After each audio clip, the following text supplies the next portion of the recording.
வேண்டாம் வேண்டாம் வலிக்குது விட்டு போதும் என்னால முடியலடா சாமி வாழையாவது விட்டு வைப்பான்னு பார்த்தா அதையும் தோன்றானே கை ஓடிட்டே இல்ல உன்னால பிடிக்க முடியாது.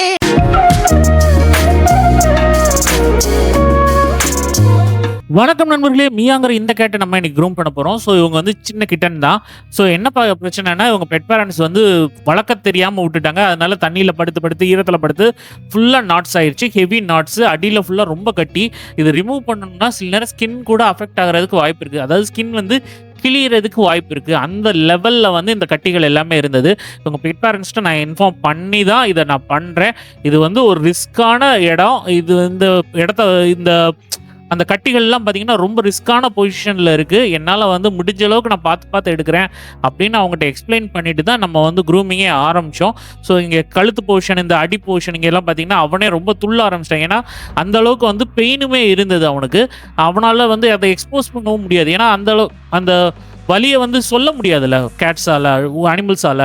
அந்த மாதிரி தான். ஸோ கொஞ்சம் கொஞ்சமாக எடுத்து பேம்பர் பண்ணி ஃபஸ்ட்டு என்ன செய்வேன்னா கொஞ்சம் நேரம் மேலே எடுப்பேன். அதுக்கப்புறம் கீழே அந்த கட்டிகள் எல்லாத்தையும் எடுப்பேன்.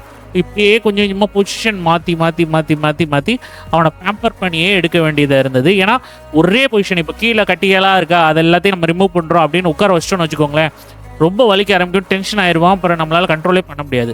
ஸோ கொஞ்ச நேரம் டாப் போர்ஷனில் எங்கெங்கெல்லாம் முடி நல்லா இருக்கோ அங்கெல்லாம் கொஞ்சம் நேரம், அதுக்கப்புறம் மீதி நேரம் ஃபுல்லாக இப்படி ஃபுல்லாத்தையும் எடுத்து முடிச்சு டெய்லுமே வந்து ஃபுல்லாக நீட்டாக எடுக்க வேண்டியது இருந்தது. ஏன்னா டெய்லில் கொஞ்சம் புண்கள் மாதிரி இருந்தது.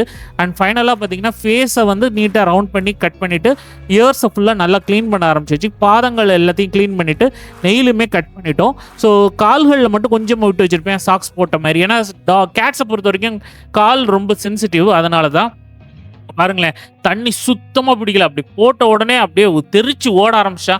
அவனை பிடிச்சி உட்கார வச்சு குளிப்பாட்டுறதுக்குள்ள போதும் ஆயிடுச்சு, ஐயோன்னு இருந்தது. ஏன்னா கேட்ஸை பொறுத்த வரைக்கும் பார்த்தீங்கன்னா குளிப்பாட்டுறது ஒரு பெரிய விஷயங்க. நம்ம ப்ராப்பராக பிடிச்சி தான் குளிப்பாட்டணும், ஃபோர்ஸ் பண்ணவும் முடியாது. ஏன்னா ரொம்ப சின்னதாக இருப்பாங்களா, நம்ம ஏதாவது ஃபோர்ஸ் பண்ணோம் அப்படின்னா போன்ஸ் ஏதாவது ஆயிருமோன்னு பயமாக இருக்குது. இங்கே பாருங்க துள்ளிக்கிட்டு போக ஆரம்பிச்சு, பின்னாடி தள்ள வேண்டியதாக போயிடுச்சு எனக்கு. ஏன்னா அதனால ரொம்ப பார்த்து தான் குளிப்பாட்டிட்டு நல்லா துவட்டிட்டு ப்ளோ ட்ரையர் போடவே முடியல.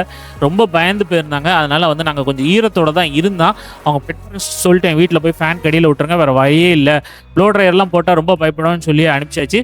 ஸோ இந்த வீடியோ உங்களுக்கு பிடிச்சிருந்தா லைக், ஷேர் அண்ட் சப்ஸ்கிரைப். நம்ம அதில் பாய்.